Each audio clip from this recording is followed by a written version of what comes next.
Welcome back to Connections in Flight. I'm Erica Paramore. And I'm Sarah Mizuguchi. And join us today as we have another meaningful conversation about navigating our current life flight. What's up, Erica? Oh gosh, it's been a week. It has? Yeah. Busy? Yeah. It's good to see the sun today. Let's just put it that way. We've had a stretch of gray days. Does that affect you the same way it affects me? I used to be very affected by it, like seasonal affective disorder. Mm-hmm. I think maybe like in my 20s. But I felt it this winter a little. It is nice to see the sun. Yes. So. I'm ready for spring. I see you have a cute bag. What's in your carry-on today? Well, I actually brought these products because I think they are a miracle, and it's called Miracle Balm. I have to say, and I talked about before how I got on spironolactone for my skin. Oh, yeah. I have to say, as an update, that is going miraculously. Well, you always look amazing, but from afar. That's because we're like 6 feet apart. But the spironolactone has made a huge difference, I have to say. So I was like, well, I think I'm ready for a new like face makeup. So I'm not going to lie. I totally bought these off an Instagram ad, which is not the first time I bought stuff off Instagram, but it's a makeup line called Jones Road, and it was created by Bobby Brown, who I love.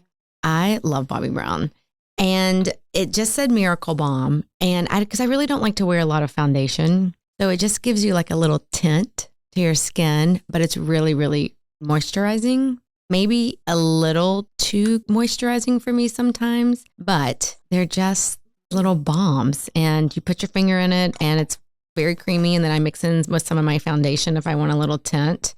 And well, in good packaging. Looks like you can, that's not going to spill in your carry-on. No. I bought 3 colors, all natural, bronze, because I'm trying to learn how to contour. Ooh. And dusty rose. Like, I mean, I don't want to say I look like a different person, but I felt so much better. Sometimes it's just the way you feel. I honestly do have to say I felt so much better. I was like, well, I'm going to get some new makeup and throw all my old makeup away. Ooh, and I'm going to try to like get I like new where makeup. this is going. And so I'm sure my phone was listening to me. Uh-huh. And it started spewing me these Jones Roads ad of this Miracle Balm. Say it again, Jones Road, but it's by Bobby Brown. And I would love to know where and what Jones Road is. And I have to say, it has my stamp of approval. So it's makeup. Yeah, they do other things too. I haven't bought anything else besides this Miracle Balm, but I do know they do mascara. Is there sunscreen in it? No, I don't think so. There's no sunscreen in it. So if that's important to you, you'd have to well, add that. If there's a balm, that's soothing in some way. I mean, that sounds like, is it waterproof? God, Erica, honest to God, I don't know. I really. Well, if you're traveling with it, it's nice to know. You're really pimping me out here. I don't know like the detail. Maybe we can get Bobby Brown on here and she can talk about it. Let's do. We could definitely get a tutorial for sure. Oh gosh. Well, I'm excited today. We have an awesome guest. Yes, me too. Jocelyn Duke is here to talk with us. She's 44 years old. Okay. And she has a really interesting background. She played Division I basketball in college, and is also an artist. And I'm going to really like let her get into her own bio because the way she talks about it is so fascinating. But she describes her life sort of in the 2 A's with athletics and art, which I think is such an interesting combination. Oh, in the 2 A's. After basketball, she went into bodybuilding and coaching high school basketball at a women's college. She's a personal trainer now, but she's a full-time artist, and she's really identifying with that part of her life. And she's here to share sort of how she has navigated those flights, and not only just in her outer world, but internally as she's sort of... and how interesting. I mean, not that you can't be an artist and an athlete, but I don't think naturally you would think of them going hand in hand. Like I'm a Division I basketball player and I'm painting on my off days. Well, and Sarah, she reminds me a lot of sort of the things we talked about with that drive. You know, when you are an achiever, you've got that adrenaline. I mean, I think that served her really well in her athletics.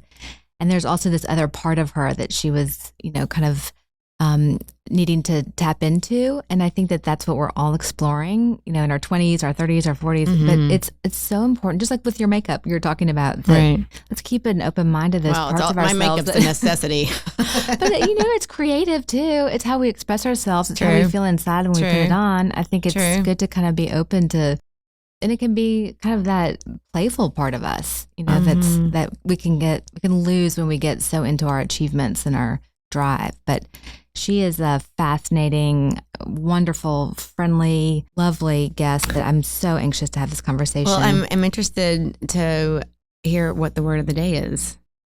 Me too. She shared with me the word, but the way she talks about it, I'm so eager to hear. The word she chose for today's episode is permission. Permission. Yeah. Oh, well, I can't wait to see where she takes us with that. Me too. All right. Here we go. Well, I'll start because obviously I approached you in the gym because I told Erica when Erica started talking about, like, I have a friend, I want to be on the podcast. And she started talking about you. I was like, I know exactly who Jocelyn is. I did not know your name, but, and I hope this doesn't sound funny, I always noticed you because you have such a wonderful presence about you. Oh, thank you. In the gym. Thank you. And you carry yourself in such a confident, cool way. I think cool and confident. Oh my gosh. Can I just, on that note, tell you how I met Jocelyn? Please. Okay. It was during the kind of the beginning of the pandemic, whenever people could come back into gyms. Yeah. And we still had to wear masks on treadmills. And it was so hard for me. It's I just awful. remember, like, I was not good at that. I would struggle. And Jocelyn was working there. And I will never forget, she came up to me. I was probably worried from what she was seeing, my gasps. And she had a Captain America mask on. And I was like, here's my hero. She's going to tell me I can take that mask off. Nope. But she said, give me 3 words. And I was like, she really thinks I can't breathe. Like, she's really thinking, like, can you say, what's your name? 3 words. And no, and I paused, I stopped and I said, And you said, I'll be back tomorrow and you'll give me your 3 words. Yeah. And I mean, the whole rest of the run was a breeze because I was thinking, what 3 words? What 3 words? And I don't know that you would remember what I said. Yeah. I don't. Sorry. That's okay.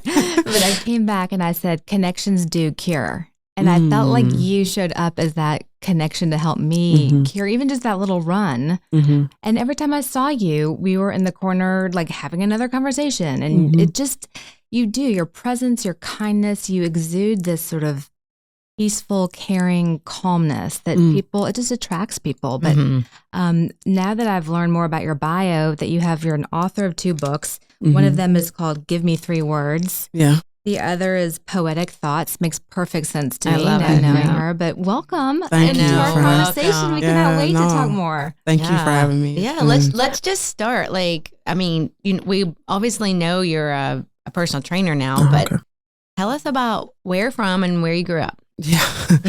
Born and raised in Louisville, Kentucky here.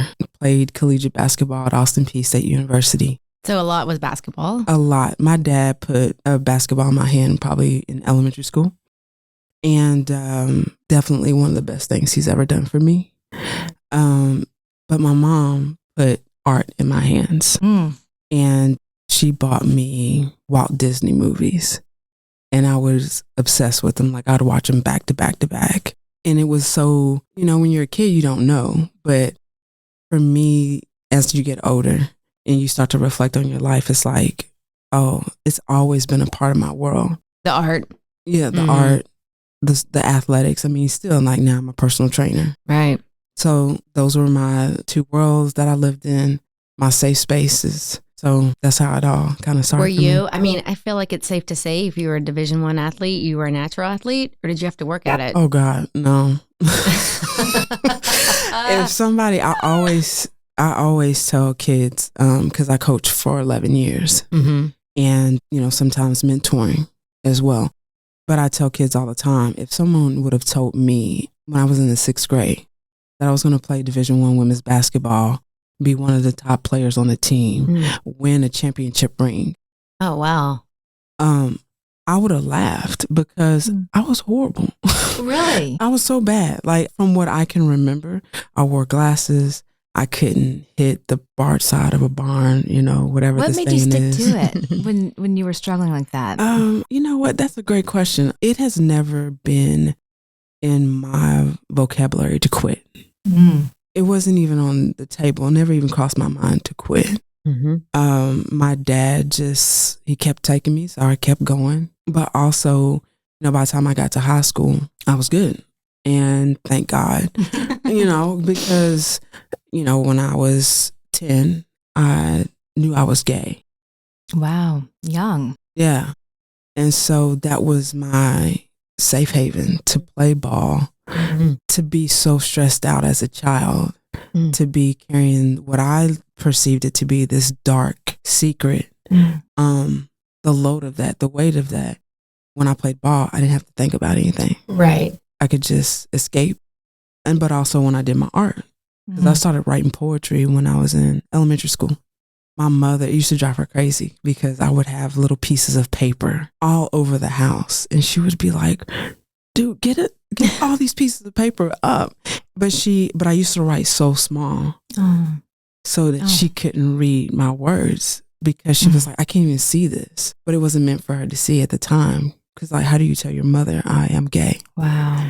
And so I would write these poems of just my pain. Oh. And I would just leave these pieces of paper laying around. Yeah. Yeah. The parts of you for them to see, but safely. Yeah. Yeah. Wow. What age did you come out? Ooh. To your parents? I didn't come out to my dad until I was like leaving for college. I was a very depressed child.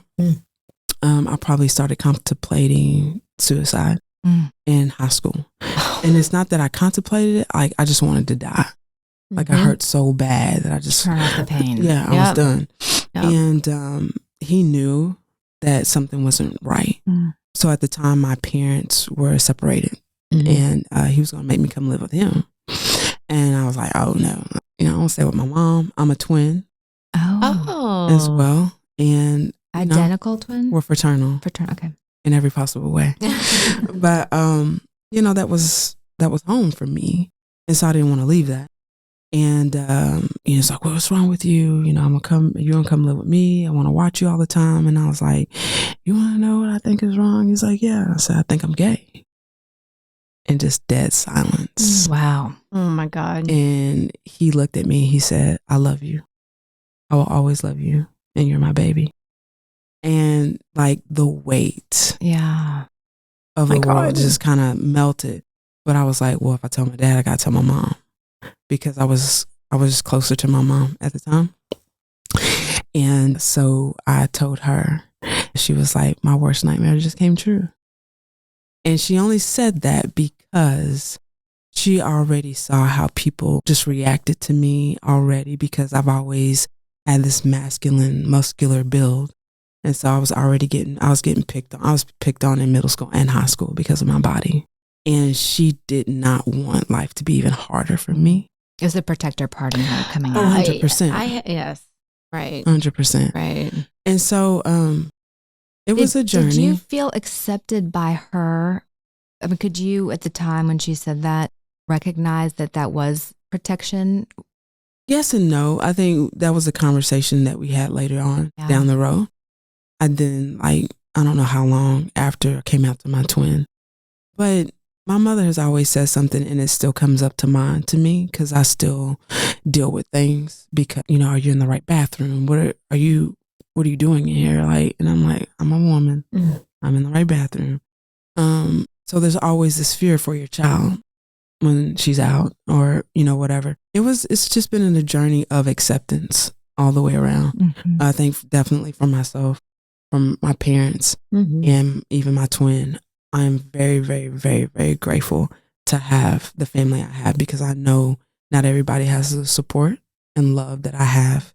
And so I know I am extremely blessed to have what I have. Yeah. Wow. Were you able to go to college and get to college day one? I mean, you're a Division I athlete and be gay at college? No. Well, let me say this. I did go the junior college route. So I went to Wabash Valley, and then I signed with Austin P. Okay. So I went there, got recruited, went there, and was recruited again. So going through that. When I was at Wabash, it was just such an interesting journey, because I'm a nerd. I'm a cool nerd, and I have a friend now. We joke about it, like we're just cool nerds, and that's what I've always been. And so then I had a teammate who was also gay who came out, and a couple other teammates. But we had one friend that we always hung out with, and we would even go to her house on the weekends. And when she found out, like, she would not speak to us anymore. Oh. And so that was a really hard hit because I was already away from home. I was still definitely battling with depression, homesick, because I've always, I'm just super close to my family. So that was hard. Did art play a role for you during that period? Was there space in your life at that time for art? Not a whole lot, because when you play a collegiate sport, like, that's all you do. For me, I was always so stressed out about, I got to keep up my grades and I got to perform. And so there's always this, well, I have 2 more years of school I have to complete, and I'm getting recruited again. So very grateful that I was able to sign with Austin P, go D1. I minored in art at Austin P and majored in psychology. I saw that too. So makes sense to me. Yeah, like now, right? Like, people were making fun of me, like, what are you going to do with that degree? I've heard that before. I'm like, what are you going to do with that mixture? And it's so funny because now, as I'm older, I'm like, it all makes sense. Jocelyn, you said in your bio that you used to put your worth, like your work was your worth. And it feels very different to me now. How would you say you value your worth now? You know what? It's so funny. You even asked me that, because I still do it. And this week it actually hit me, because now I have 2 jobs. So now I'm a personal trainer, but I'm also this full-time artist. So I have commissions out of the woodworks now. Like, I've got a kitchen table I hope to be building soon, a desk I hope to be building soon, bookshelves I hope to be building soon, and a bar top to be building soon, but also a drawing that someone wants to commission me to do, and a painting that's hopefully going to go to Germany. Let's keep our fingers crossed. But I had to sit back and say, okay, you don't have to work so hard all the time. And I think when you are in a space of constantly go, push, it hit me this week that I'm like, give yourself permission to rest. But that's your word, right? That's my permission. word. Yes. Yeah. So that word came to a head for you this week with realizing I have permission to not keep going. When you shared your word originally before this week, what did it mean to you then? I think to be myself, to fall in love with me. Like, when I went to Germany, my friend and I, she lives in Germany. I was gone for 2 weeks. It was just amazing to be able to stop for that long and go to another country. I had already told myself that I was going to buy myself a ring while I was there. And I found one in Berlin, and it was like me marrying me. Oh my gosh. And so, chills. But like, real talk, I mean, I was like, I'm going to marry myself, and I'm going to fall in love with me, because when I have a partner and, I'm with my girlfriend, which I'm single now, but I go hard for them. And some of the relationships I've had, I've really had to sit back and say, okay, we're going to stop, because my picker's off a little bit. And I'm going to give myself permission to heal. So dove heavily into therapy and working on childhood trauma. But I gave myself permission to fall in love with me. And so more and more, I'm asking myself, what does that mean? What does that look like? Like, I came home, because I get up at 3:30 in the morning. Oh, dear God. By choice? By choice. Because mornings are, I know, and I got to be at work at 5. Okay. Yeah. So that's the only time I get alone. And I pray and I meditate, and I'm by myself. And I thought, okay, let's just be for a moment and relax. But also in this space of, I had one day I came home, I was exhausted. And I said, if I had a girlfriend and I knew the schedule she had, and she said, babe, I'm tired, what would you say to her? And I would say, babe, go to bed. And in that moment I said, Jocelyn, go to bed. I ate dinner, took a shower. I was out. I was in the bed by like 7:30. You met yourself with care. Exactly. And when you spend so much of your life not loving you, not accepting who you are. I mean, it's a dirty, I call it the dirty residue. Ooh. Mm-hmm. Right. And I had coffee with a friend today and I said, you know, I'm 44. I have spent still more of my life not loving me and accepting me than I have loving me. And so in this space that I'm in right now, it feels so good to be, I love myself. I accept myself, even down, because I'm an artist. So everything I look at, the clothes I wear, how I walk, how I talk, my hair, it's art to me. Well, and Jocelyn, I so appreciate you saying that, because I think it's so easy, as you were saying earlier, about defining our worth or achievements, to look at these external things. And so often we're so disconnected to those parts of ourselves, whether we have shame about them or just don't even know what they are. And I think that the work begins in connections once we connect with those parts of ourselves, even if we just notice them. Right. But to meet them with care, Yeah. I mean, that's how we do get the connections. Your picker will change because of that, Yeah. you know? I mean, it's you'll know how to feel it and connect to, it's not that there's, you know, a label for you. It's all those parts together sort of make you who you are, and they all have a different purpose. Well, because at the end, like, what happens if I quit doing art? Then what? Part of you dies. Right. Like, what happens when, you know, yeah, I'm built like a brick house, but then what happens? So, like, it is truly about how you move in this world. Like, I had on a shirt earlier and it says, and it's one of my shirts, but it says confident and humble.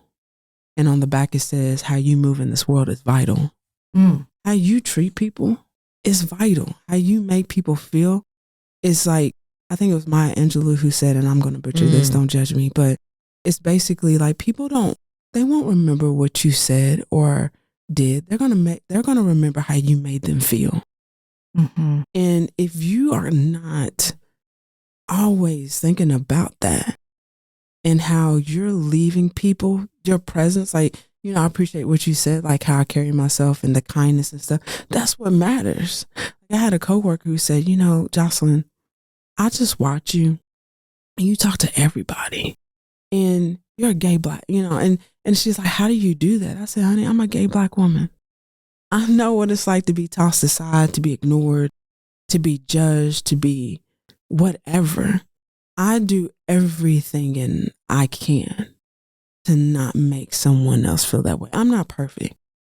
I don't want to make someone feel that way and say, I feel good about my life. There's no way that you can. And you look for those connections. It's what we have in common. Yeah.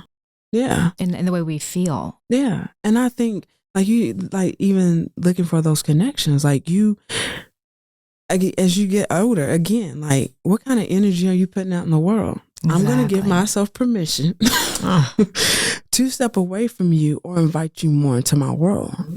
And again, like my friend and I having coffee today, she said, I pay attention to how, you know, hopefully my future partner treats other people. How do you feel a waiter or a waitress? Oh, for sure. You know, yes. And if you're a jerk to them, it's only a matter of time you're going to be a jerk to me. Absolutely. I totally agree. I wanted to ask you about when you were in Germany and leading up to Germany and having this moment of the ring and, you know, the marriage to yourself, which I could cry. I mean, that is so beautiful. Thank you.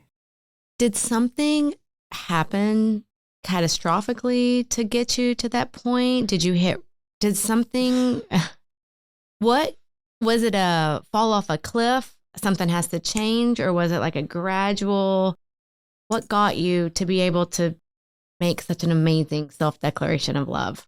I was just in a bad relationship. I was with my ex for 3 years and it was just bad. And I think, okay, because you got to own your stuff, you know, and you sit with yourself and it's like, okay, what was my part in this? What was her part in this? And I think my biggest thing is I have been co-signing off being mistreated for so long. And then, so we were broken up for like 3 years. and I had someone else for a brief moment in my life. And I was like, this is going wrong. Mm-hmm. And so I always say my ex woke me up. Mm. And I didn't know my worth. I mean, that's what it boils down to. I did not know my worth. And when I woke up and I started to realize, and my twin sister, honey, if you don't want the brutal truth, don't talk to her. Like, I love her, and I love her for that. And because she's gonna tell you the truth. And she said, Jocelyn, I need you to understand there's not a lot of people in the world like you. What are you bringing to the table? And she was like, you're rare. And she has a son, and I won't ever forget, I had just bought a book on how to be a better parent. Mm. And she said, how many parents are buying books to be better parents? I'm not. Mm. And she's like, and I got two. And she said, but you are trying to figure out how to be a better parent to this child that's not even yours. Because how old is he? Right now, God, I don't know. He's like maybe 11, 12. Those ages do blend together. Well, and I'm thinking as you're talking about, this is the therapist part. Okay, yeah. But I'm thinking, I wonder how healing that must be for you too, to think about the parent side of a child that age as you were struggling. If you recognized you were gay at 10, Oh. Is there anything healing for you in looking through the eyes of the parent now? Like if we all have those inner parts of our childhood self still in us. Right. When you see your nephew, who I know you adore, growing up through those ages, does it bring up anything in you? Oh God, my niece and nephew are because I don't have kids. They're my babies, and so I try to love on them as much as I can. Because when you're an aunt, you get to fight, you get to do the fun stuff. Totally. But let them know that there's still an expectation. And here it is. But I love you. Like, my nephew plays football. I try to make every game. And that was another thing of, okay, let's give yourself permission to not work all the time. Because the year before, I didn't make that many games. And I was like, hold up. How was it when your mom and dad were in the stands? It's important. You need to show up. Who shows up for you? Exactly. And so I think I missed 2 games this year. And then for my niece will be 18 Monday. And when she FaceTimes me and she texts me and says, Titi, can we hang out? I'm like, absolutely. Like, when your 18-year-old niece wants to still hang out. Yeah. You're doing something right. Yes, you are. And so it's real. It is. And I'm not close to any of my aunts and uncles. You know what I mean? Like, you are at family gatherings, but I'm not going to call them up when I'm having a bad day. And I want my niece and nephew to have that. I want them that when they're 20, 30, 40 to say, I'm going to go to my TT's house. I want to go to TT's house. Right, okay, come on. I just got me a new TT because I'm super into this. Like, they are so lucky. Well, thank you. They are so lucky. You. But the biggest thing is I want to have the conversations with them that maybe I didn't get. Exactly. And I tried to stay connected to that. It was like when I was coaching versus a player. What did I need as a player? That I didn't get from my coach. And so I try to sit with myself and I always say, okay, when I was a kid, what did I need from my aunt or uncle or my mom or dad? And so I try to give them space to say, okay, my TT showed me this, or she gave this gift to me. The biggest gift that I hope to give my niece and nephew is traveling.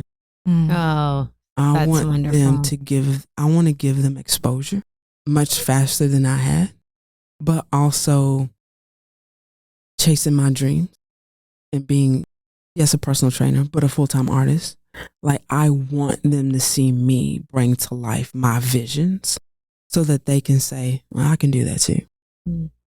You know, I think you're giving them the most amazing gift, which is your time. Oh, yes. Thank you. I mean, the travel sounds amazing, but I so resonate with everything you said. Just I think about that with my kids too, just trying to do or say things or be there in ways. And because no parent's perfect. Well, and what you said, I don't even know if you realized you said it, but you just said that you want to give them space to think about these things. And that's beautiful, because it's really easy to be there, be there, be there. I'm with my kids. I'm in their space, but to like pause and let them have space to sort of think about where they are in connection to you, or what you're talking about, or your artwork, or any of it. That's beautiful. It is. Well, and I thank you for that. But I think, I don't know where I read somewhere or I saw, it was probably some podcast and video, but they said our kids aren't ours. They're gifts to us. And if we're always in the space of, I'm going to teach them, I'm going to show them, and cramming but if we don't step back and say, what are they teaching me right now? Jeez. Should you write a parenting book?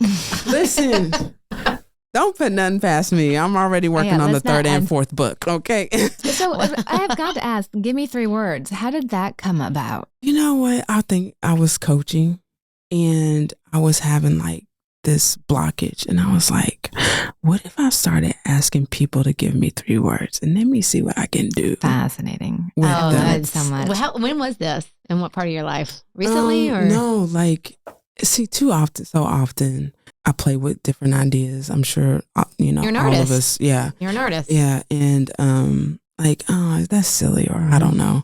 And I finally just started doing it. And like, I'll post on Facebook sometimes or Instagram, and I'll say, okay, before you all fall asleep, give me 3 words. And sometimes I only get 2 responses, and sometimes I wake up. I love it. It's like a little Christmas morning, right? And I'll wake up and there's like 30 responses, 13, 20 responses. And the words people give me. I have chills right now. Man, so like good. there was one woman who said, let it go. And I was thinking about that actually in the shower on the way over here before I came over here. And like this poem started flowing.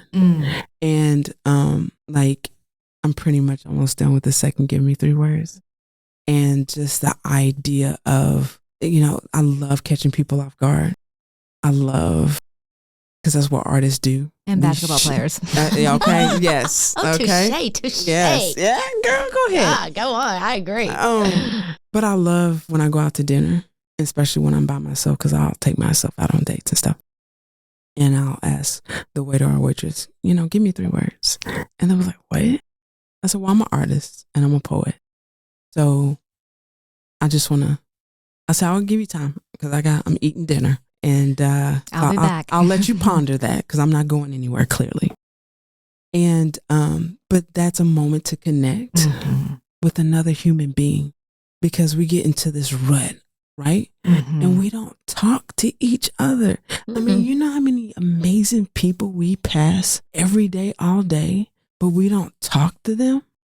I feel so lucky I get to bump into you at the gym. Like, oh, it's been a pleasure. This has been fun. Thank you so much for your time. I know you have a lot to do, so we appreciate, we value every little morsel of your space and time and thoughtfulness and wisdom. It certainly resonated may I say. in us. Oh my gosh. Thank you. Sure. Beautiful. Honestly. Thank you both for the invite. Thank you for your honesty and beautiful story. Well, and I think just getting started. No, thank you. Yeah. I'm super pumped about it. So what are your 3 words? Ooh, look. Hey, turning the table. Like, in this moment. In this moment, because I don't even get to think about it. I am going to say authentic. I'm going to say permission and love. Sarah? Oh my God. I mean, mine are not that. Okay. It's all right. Mine is kick-ass feelings. Okay.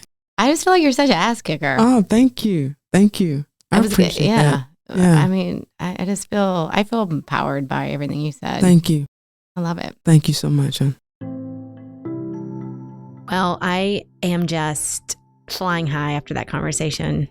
She really, isn't she? Oh my God, she really touched something in my soul. I know when I was thinking about takeaways as she was talking, I was like, and there's one, and there's one. I mean, she had so many beautiful, and I love the way she kind of articulated that for herself. But one of the phrases that I was so touched by, the alignment is my assignment. Oh. And I think that is, when I think about when we've talked about our thoughts and our feelings and our physical sensations, the alignment within ourselves tells us what direction to go. And like, if her assignment isn't just about what others need from her or the right thing to do or what's going to be successful, it's about like aligning in herself.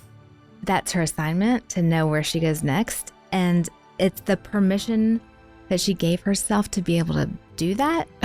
That was like, she should copyright that. The alignment she does make is the assignment. She's a poet. I mean, she puts things so beautifully into words. But I just think that we always talk in therapy about how important it is to connect to those parts of yourself in order to connect to others. And it's a different way of saying all that. That when she checks in with herself and aligns with herself, that's how she can have her healthiest, most meaningful connections with others. And I just really, I so appreciate that entire interview. And I think I've talked about this before, but when you're talking to someone and they just can say something like that so succinctly, and it's poetic, I know.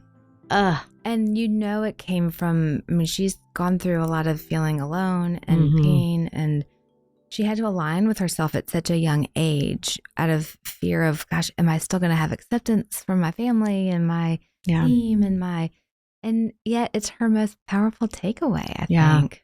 I'm taking that with me. Me too. The alignment is the assignment. We have been so lucky to meet these amazing people. God, I know. And these conversations have touched me. And I think about them every single day.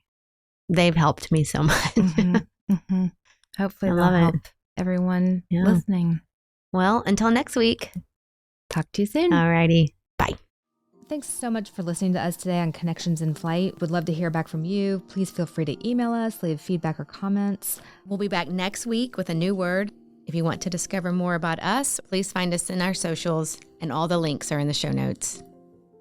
Please be advised that the information discussed on this podcast is not professional therapy. If you are triggered or activated, please don't be afraid to seek professional help. Ample. Hee. Is this thing on? Yeah, that's on. Don't touch it. Ample. Hee. Is this thing on? Yeah, that's on. Don't touch it.